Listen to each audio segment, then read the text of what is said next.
Okay. Chapter 8, Pheasants and Trout.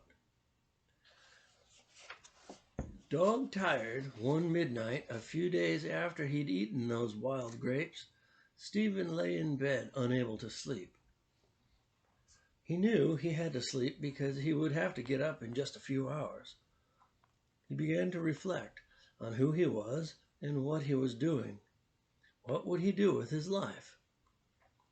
Through the seasons since he'd started at the orchard, he had seen and done many new things in the course of his work. To have seen a wonderful animal like a deer, a rabbit, a porcupine, a wild turkey. Oh, that's right, the fall migration of hawks they'd seen wheeling overhead. Those things always made him feel lucky that he was in a situation where he could see those things. But Stephen knew that this would not last. Some people say you have to live for the moment. Stephen wondered what they meant by that. Yes, it is good to appreciate what beauty there is in the world, if that's what they meant. One thing that helps, he thought to himself, is to always imagine how you would draw or paint the scenes of your life. He knew from fly tying about the several kinds of pheasants there were.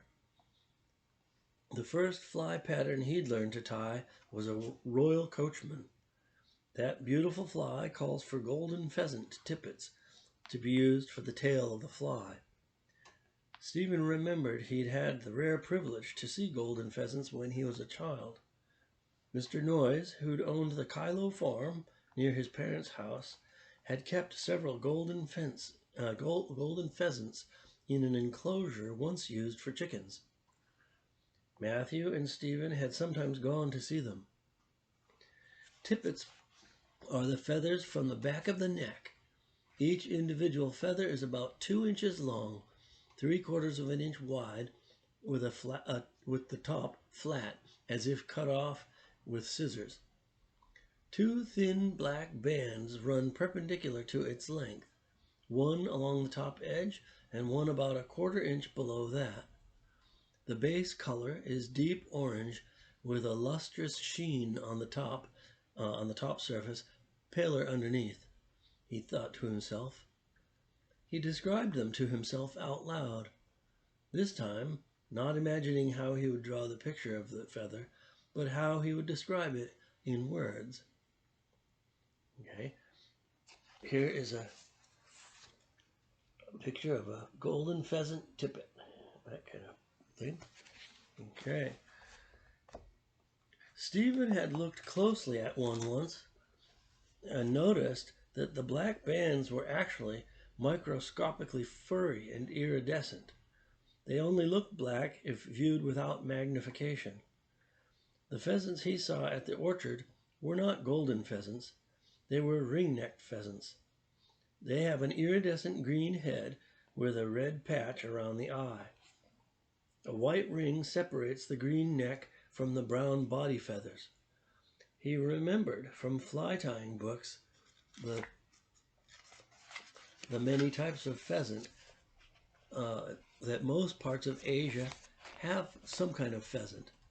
There were golden pheasants, Lady Amherst pheasants, Reeves pheasants, Japanese green pheasants, and more. Stephen thought about his mother. Long ago, she had noticed her son's interest in these matters of fishing, fly tying, birds, nature. She knew that he hated school. By the time he was in 4th grade, she had concluded that Stephen was simply ill-suited to school as it was. He would have to get his education from other sources. Stephen remembered that it had been around that time when her attitude toward him regarding school had softened. She had stopped being angry with him. She had never said so directly to him, but looking back on it, he knew that she had given up, stopped trying to fight an obvious reality.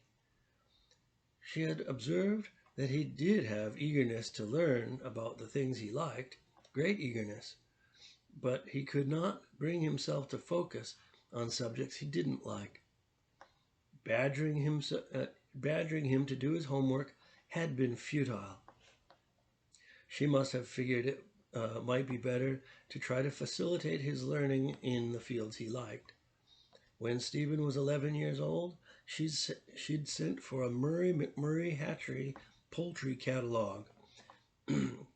Stephen wasn't sure if all that was actually what had gone through his mother's mind at the time, but now, laying in bed, he figured that that's what she had to have been thinking. Just a second, I'm going to have a sip of coffee here. Okay. The catalog had beautiful drawings of all the breeds of poultry that that company had, and explanations about them. You could order eggs if you had an incubator, or you could order live chicks. It had a special section, the Fly Tyers Special, with breeds whose feathers are used in fly tying. That included several breeds of pheasant, guinea fowl, barred Plymouth Rock chickens for grizzly hackle, used in so many fly patterns, blue Andalusians for blue dun hackle, so expensive to buy, and many others. Stephen remembered from that catalog that the blue Andalusian chickens used for hackle were actually bred in England from chickens that had been brought from Andalusia. The original Andalusian chickens have black hackles and are raised mostly for eggs. Neither Stephen nor his mother ever ordered from the catalog, but Stephen had spent much time poring over its pages, imagining the places where each breed came from. In another book, Stephen had read that the best split bamboo fly rods were made from Tonkin cane. Tonkin cane was not from Tonkin at all. Stephen remembered reading that Tonkin cane was a type of bamboo from southern China, where golden pheasants were from. Matthew had bought that book. It was about how to make split bamboo fly rods. It was by Hoagie Carmichael, the musician. He was also an expert at making bamboo fly rods. Stephen had loved that book, and Matthew had explained to Stephen that Hoagie Carmichael was famous and had written many songs Stephen had certainly heard, like Stardust and The Nearness of You. Matthew had strummed his guitar and sung parts of those songs for Stephen to recognize. That was a fond memory. Harvest coincided with the upland game bird hunting season, as that season is called in the booklet provided to hunting licenses. The crew had begun picking at John Barry's, one of the blocks connected to the young. At around 8 in the morning, a white Ford pickup approached up the dirt road. The driver saw Stephen resting on his tractor and parked the truck on the edge of the road. The two men walked over to Stephen and asked if they could hunt in the orchard. They were pheasant hunters. "Well, we'll be working up this way," Stephen said, gesturing. "By noon we should be up to the top of that ridge. Down in the far end, you guys should be fine." "Hey, thanks, man," one hunter said. They got back in their truck and left. Soon the first of the bins were filling up, and other men needed their bins moved. The busy part of Stephen's day had begun. All the mornings of the harvest followed the same pattern.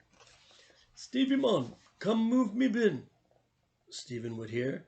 Stephen would drive over, pick up the partially filled bin, and bring it to the next tree.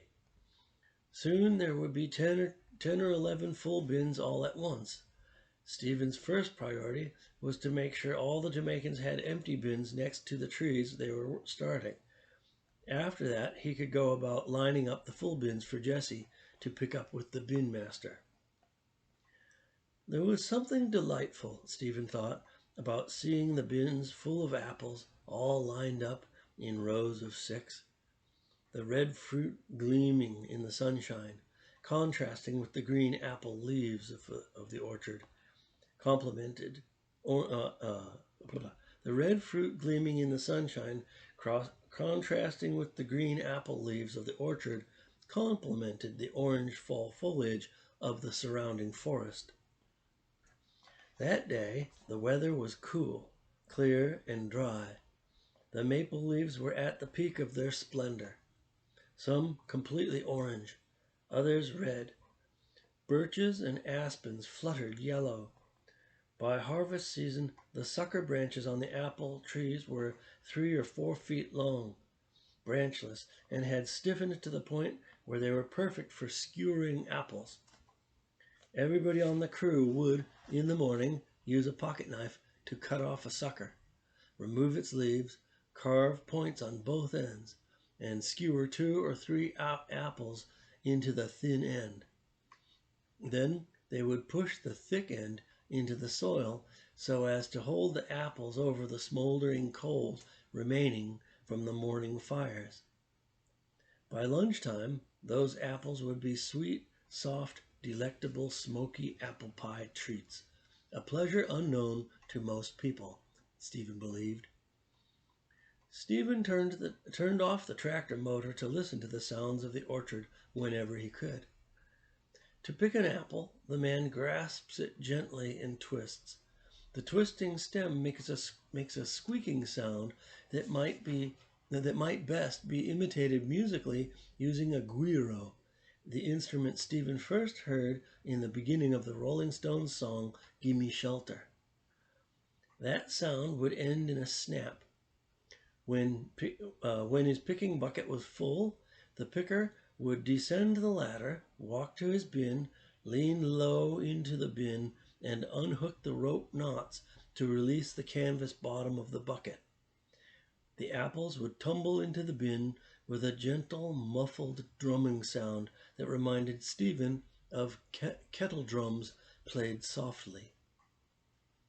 Stephen closed his eyes and listened to this orchestra of apple pickers. The squeaking and snapping sound was rhythmic and constant, with 18 men picking. The gentle kettle drum rolls were random but frequent, and this day, on top of it all, was the voice of a man singing. The song was mournful and gentle. Send me the pillow that you dream on. Don't you know that I still care for you? Stephen had never heard the song before. He got off the tractor and walked quietly along the row until he came to Pixley Wilson.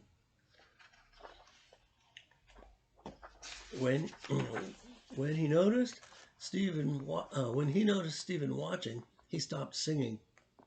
"Hello, Mr. Stephen. How are you on this wonderful day?" Pixley Wilson said. Before Stephen could answer, they heard a shotgun in the distance. Pixley looked at Stephen. "Pheasant hunters. I talked to them this morning," Stephen said. "Pleasant hunters?" Mr. Wilson asked. That big bird with the green head, it's called a pheasant. People here like to hunt them. They're good to eat," Stephen said. "So do people have a gun?" Pixley asked. "Yes, in this country many people have guns," Stephen said. "Jamaica too, but many mon have gun, but dem rude boy, no good mon," Mr. Wilson said. "Well, most people around here go hunting. Most people don't do anything bad with their guns. But yes, we also have rude boys," Stephen said. Stephen left to move another bin. Pixley Wilson resumed singing. Several more gunshots echoed in the valley. This day, at around 10 o'clock, Stephen saw the white pickup coming up the road again. They stopped. The passenger got out, walked around to the bed of the truck, and brought out 2 dead pheasants. Holding them by the feet, he walked up to Stephen. Stephen got off the tractor to meet the man. "We want to thank you for letting us hunt here. We got 2 each already, and there are tons in here. 2 birds is the limit for the day for one guy, and we still got 2 in the truck. If you take these, we could keep on hunting. Sound good?" Stephen accepted the 2 pheasants, and here's the picture that goes along with that. So here's one of the pheasant hunters. He brought 2 pheasants out of the pickup, and so here's Stephen there to receive that. And here's the apples roasting on the fire, and so that's Stephen accepting those 2 pheasants from those guys, so those guys can continue hunting. Okay, Stephen accepted the 2 pheasants. What an interesting thing, he thought. The hunter went back to the pickup truck, and they drove off.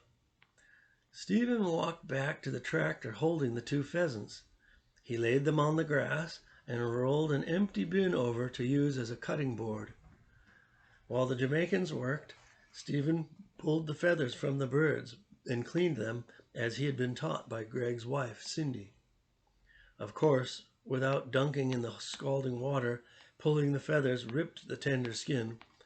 The skin was not as tough as chicken skin, but Stephen found that if he held his thumb at the base of the feathers, he could pull them out without ripping the skin too much. Anton came over and saw what Stephen was doing. Stephen explained that those hunters had given him the pheasants so they could continue to hunt. Anton beamed at Stephen. "Perks of the job. Ain't life rough? Don't let the fish hogs see 'em," he said with a chuckle. Anton took over cleaning the birds while Stephen attended to moving the bins for the Jamaicans. When Stephen returned, the birds were cleaned. He and Anton fashioned a spit and 2 tripod supports out of sucker branches and cotton twine. They cut up 2 apples into small chunks and stuffed the birds with them, and skewered the birds on the stick, securing them with some of the twine. Stephen smeared the birds with sticky roasted apple, hoping for it to make a caramelized coating. They left the birds to slowly roast over the coals, stopping by to turn them occasionally and tend to the fire. By lunchtime, they were perfectly done. This would be a special lunch indeed, and Stephen felt proud to be a part of it. The whole crew gathered around the pheasant fire for lunchtime. Stephen pulled the meat off the bones using a newspaper as a platter. He offered some to everybody. There was enough for each man to have a small piece, but that was enough. The Jamaicans had never eaten pheasant before, and they all kept calling it pleasant, not pheasant. Stephen stopped trying to correct them. The Jamaicans liked the long tail feathers of the pheasants. Each bird had 8 or 10 good ones, some 2 feet long, enough for the whole crew. They each took one and stuck them into their hats. Stephen was comfortable sitting on the tractor seat listening for the calls of the Jamaicans to move a bin or to get them a new bin. Sometimes it was busy. Sometimes it was not so busy. One day they were picking in another of the blocks associated with the young. This block was away from the others. It was surrounded by forest. On one edge, the land sloped down to a stream about 100 yards into the woods. That morning, in the half hour before Stephen would have to move bins, he and Jesse walked through the woods to the stream, a tributary of the main beautiful trout stream that ran through the valley. They found a section of the stream fenced off with wire mesh to prevent the fish from escaping. Inside the enclosure, in a pool just upstream from the wire mesh, they saw the quick flash of a spooked trout dart towards the depths of the pool. Then, as their eyes adjusted to what they were seeing, they recognized the ghostly forms of several large trout holding just above the gravel bottom, all facing upstream, swaying in the current. Jesse and Stephen followed the brook up to the next pool to find it too had many beautiful and very large trout.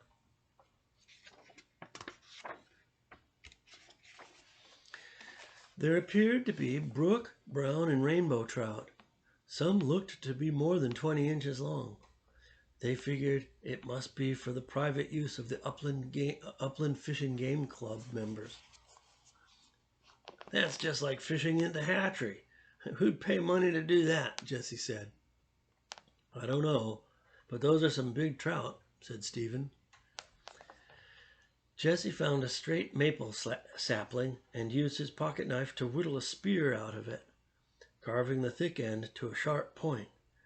He crept up to the shallow pool behind a rock, close enough to use the spear.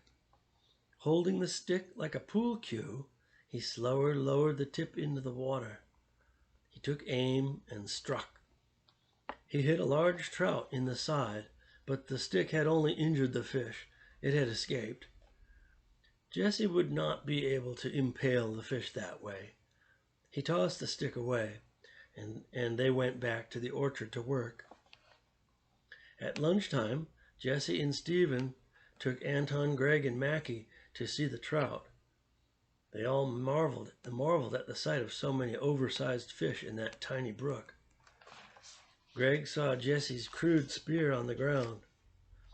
He said nothing, but Stephen could see that Greg knew the futility of trying to catch a trout that way. The Jamaicans would stop picking to eat lunch, but usually worked through the coffee breaks. Later that day, during 2:30 break, Bill Levin, the owner of Rockmount Orchard, stopped by to check on the harvest.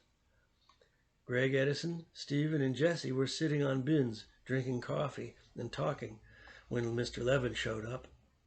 Mr. Levin, chubby, red-faced, wore a white suit with a Panama hat.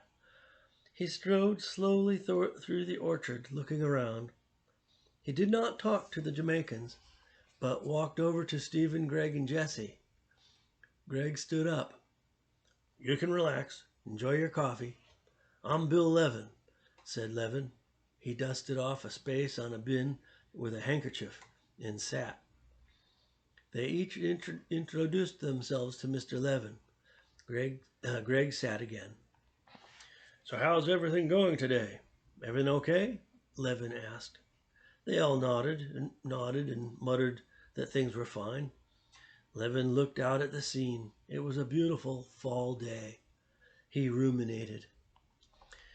You know, sometimes I think it'd be nice to be able to live like the Jamaicans, to have a simple life. Have any of you ever been to Jamaica? He asked. They all said that they hadn't. I've been a few times, I've been a few times. You know, they just live in little houses, shacks, really. They don't need electricity, none of this complicated stuff. They can have a few goats, a few banana trees, all they need. They can come up here and make some money, send it back home. They're really pretty lucky, Levin said. Clive Edmonds was close enough to hear what Levin was saying. Levin seemed either not to notice Edmonds or not to care if he did hear what he was saying. Stephen had never been to Jamaica, but he knew that the reason they didn't have electricity was poverty, not that they didn't need or want it. Stephen knew that the life of the Jamaicans was not simple. Why would they need to spend so many months away from home picking apples for 40 cents a bushel, or 44 cents a bushel, if it were a simple life? But nobody confronted Levin. After Levin left, Greg, Jesse, and Stephen all shook their heads. Clive, you hear that? You got a nice, simple life. Bet you didn't know that, Greg, chuckling, said to Edmonds. Yes, mon, I got to know that. Yes, mon, you got to know it. Dat man is a bumberclot, Clive said, using the Jamaican expletive. At the end of the day, after everybody but Greg and Stephen had gone, and after Stephen brought all the single bins down to the loading area, Stephen went back to the stream and found Jesse's maple sapling spear. He took line and a hook from his wallet to rig a fishing pole from the sapling. It was almost dark. Stephen closed his eye to tie on the hook with a clinch knot. He reached into the water, closed his eyes again to feel around for a caddisfly larva. He found one. He knew eyesight was useless in the fading light, and he could focus better on these tasks with his eyes closed. He carefully peeled off the protective twig jacket of the caddis and impaled the tiny grub on his hook.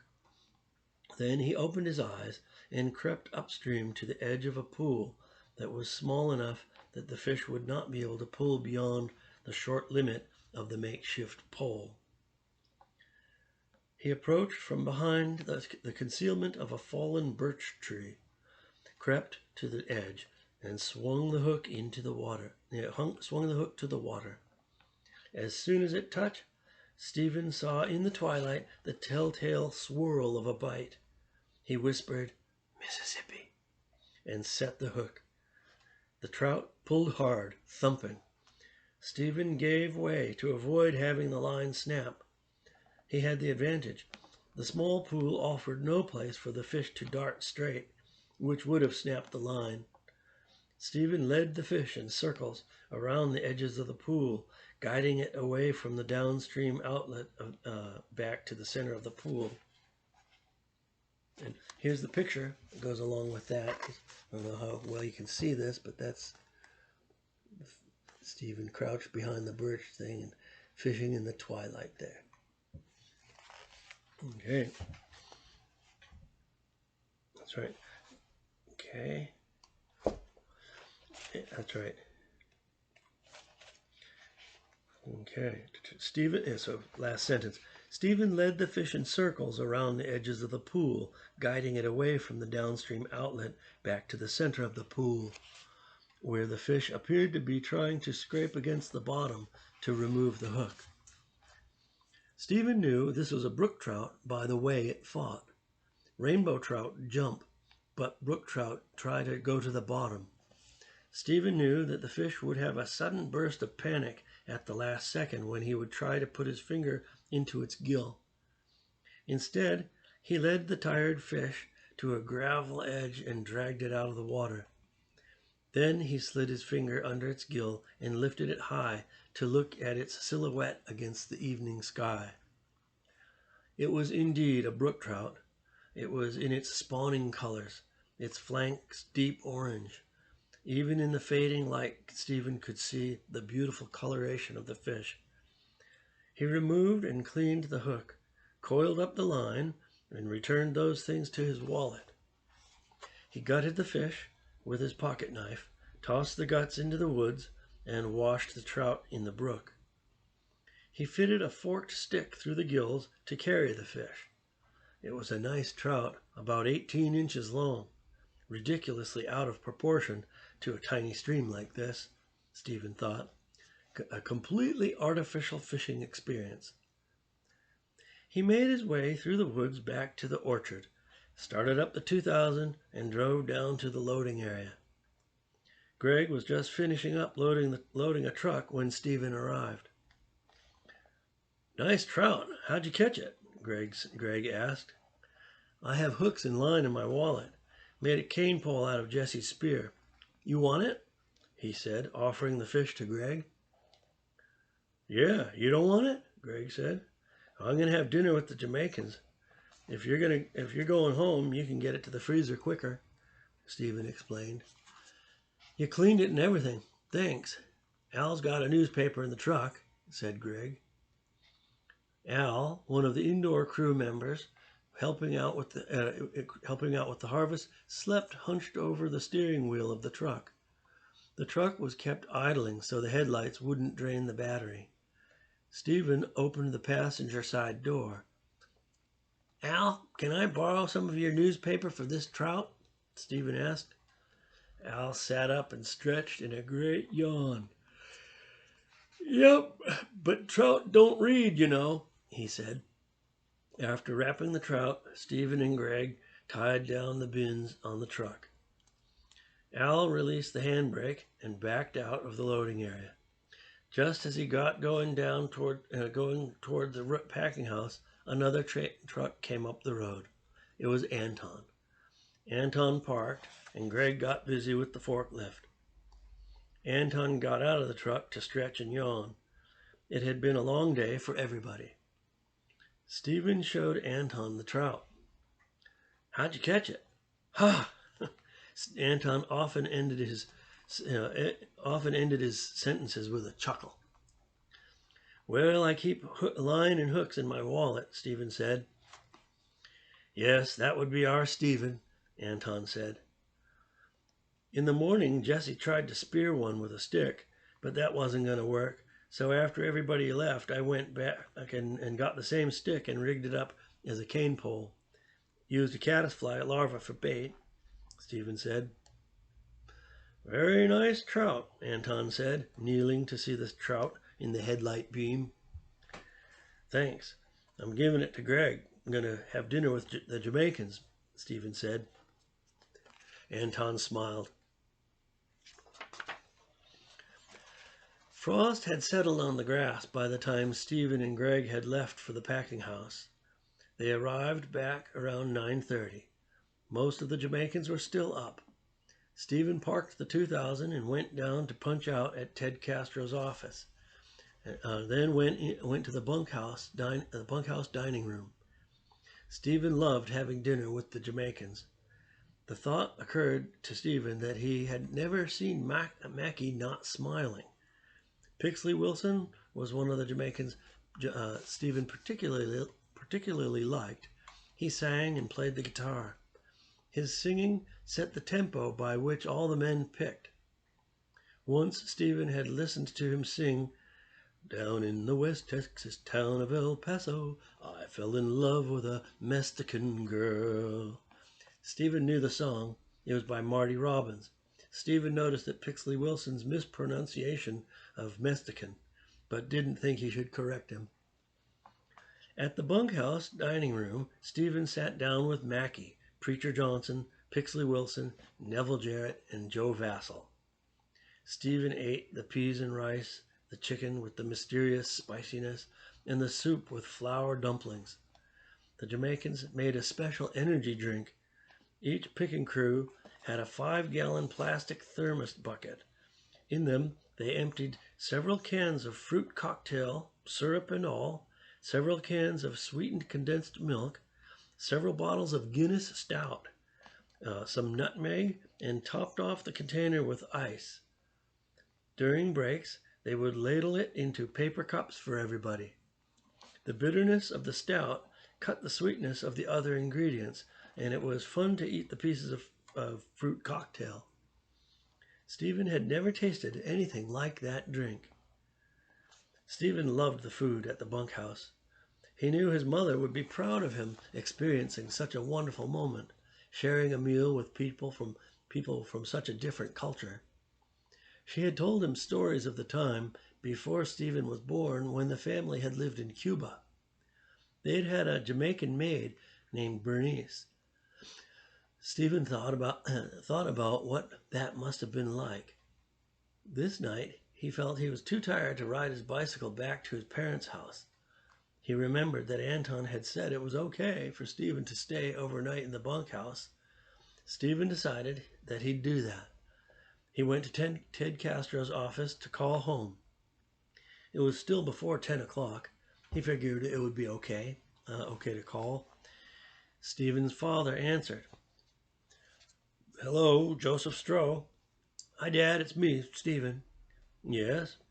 "I just wanted to let you know that I'm going to stay here at the bunkhouse tonight," Stephen said. "That's all?" "Yes, that's all. I just didn't want you guys to worry," Stephen said. "Okay, thanks for calling." "Okay, good night," Stephen said. Mr. Stroh hung up the phone and went back to his chair. The Patriots game had just ended, and he and Mrs. Stroh were waiting for the news to come on. "That was Stephen. He's going to stay at the orchard tonight," he said. "I'd imagine he must be tired," Mrs. Stroh said. "I'm sure he must be. I don't know why he thinks he needs to call us. He's 20 years old, for God's sake," Mr. Stroh said. "I suppose he just doesn't want us to worry," He lives here after all, Mrs. Stroh said. I'd worry a lot less if he'd move out and get his own place like a normal kid, Mr. Stroh said. Well, I don't think it's going to be the same for Stephen. The other boys went off to college. That's not going to be easy for Stephen, said Mrs. Stroh. I suppose you're right. In some ways, he's a very bright boy. I'm sure he'll surprise us all someday, Mr. Stroh said.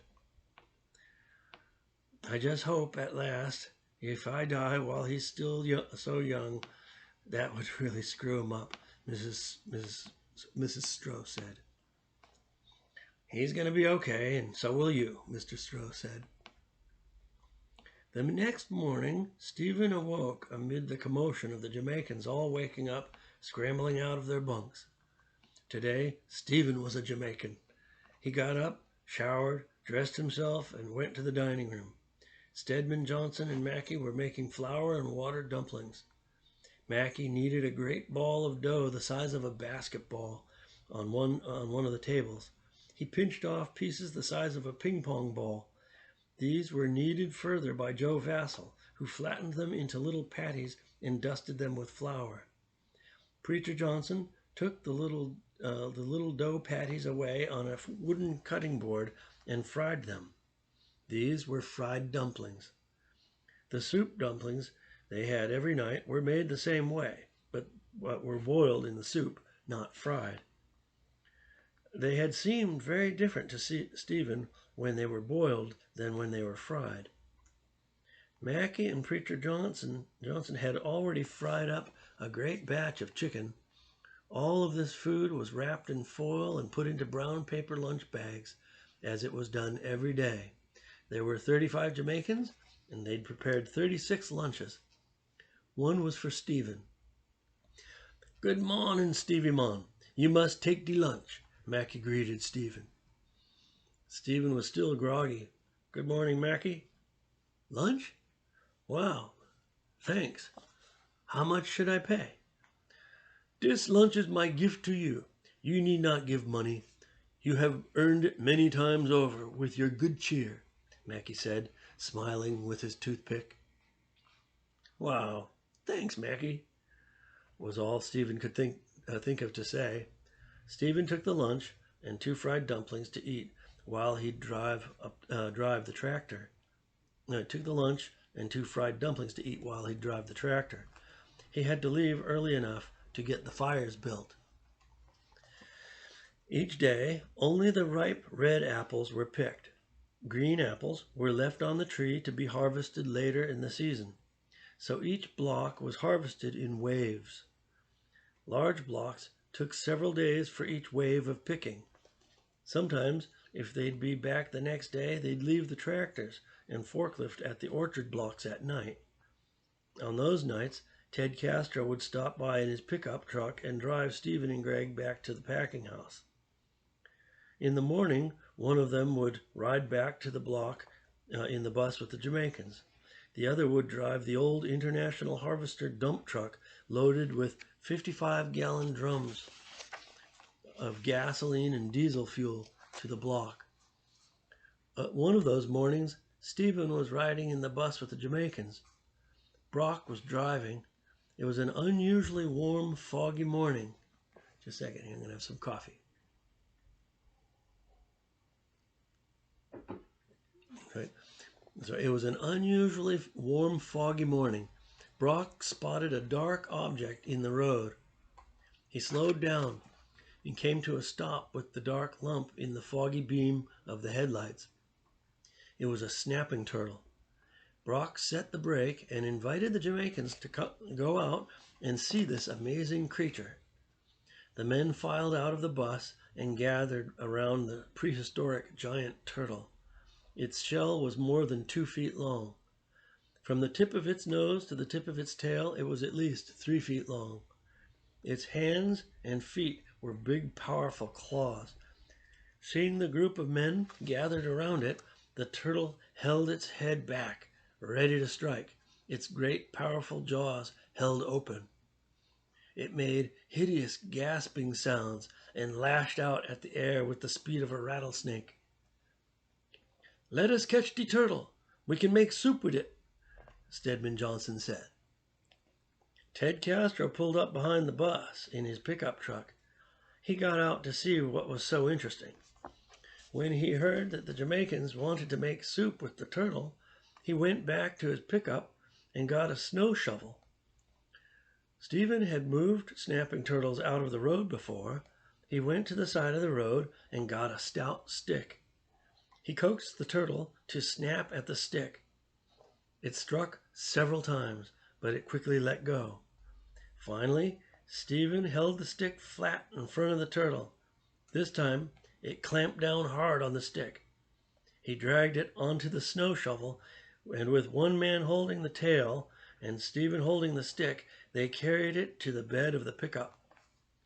Everybody else got back into the bus and went to the orchard. Stephen and Mackie went with Ted Castro back to the packing house with the turtle. Stephen and Mackie took the turtle to a large concrete sink inside the garage building. It would be cool inside there. Mackie went to the packing house and came back with a machete that he was sharpening on a whetstone as he walked.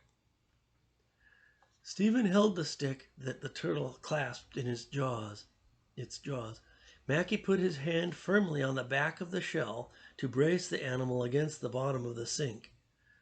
The turtle's feet were so strong that Mackie could not stop it from moving, but he knew that the turtle could not reach around to bite him as long as he held his hand firm. With Stephen pulling the stick to expose the turtle's neck, Mackie slid the machete under its throat and cut it. Dark blood spurted out into the sink.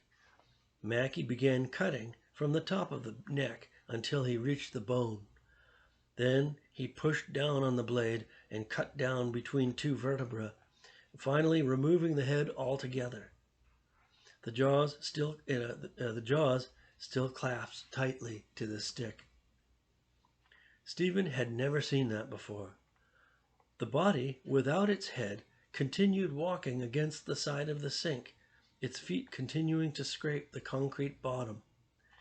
They ran the water to wash away the blood.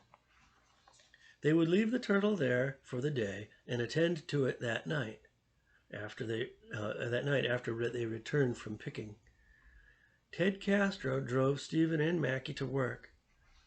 That night, when Stephen got back, Mackie told him that the headless turtle had still been walking into the side of the sink when they'd gotten back. Such a spirit for life it has, he'd said.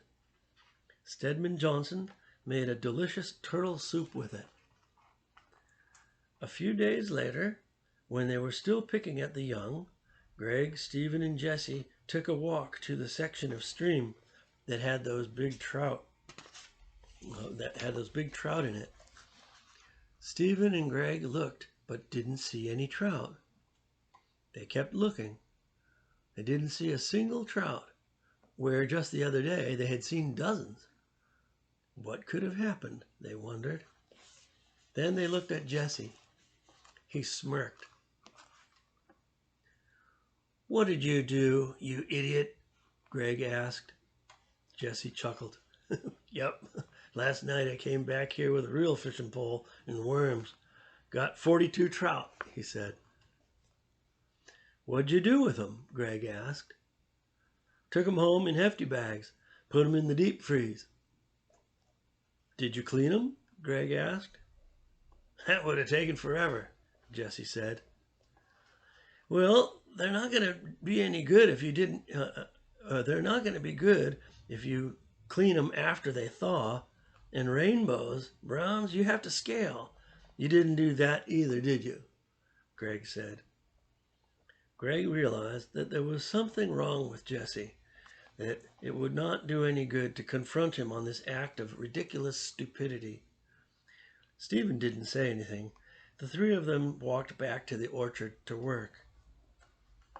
Later that day, still working in the young, Wilson Boville waved for Stephen to come over, but motioned for him to be quiet. He'd seen something in the grass. Stephen walked quietly to him. Beauville pointed to a tuft in the grass about 30 feet away. Stephen didn't see anything unusual. He didn't know what Beauville had seen. Beauville took an apple, bent down slightly, and crept forward in the manner of a cat hunting. He held his arm back, the apple gripped as if for a fastball. Then, in the blink of an eye, he pitched that apple, and suddenly Stephen saw that it was a bobwhite quail. Beauville had hit it, and suddenly visible, it flailed in the grass, fatally injured.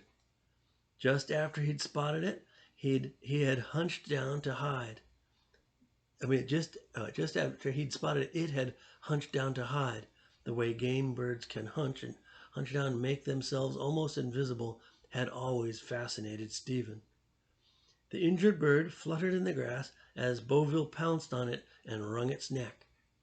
Stephen cleaned and plucked the bird, prepared it on a sucker, rekindled one of the fires, and set it to roast for Mr. Beauville. When it was done, they shared it. It was the first time for either of them to eat bobwhite. They agreed that it was delicious. Okay, that is the end of chapter 8. Okay.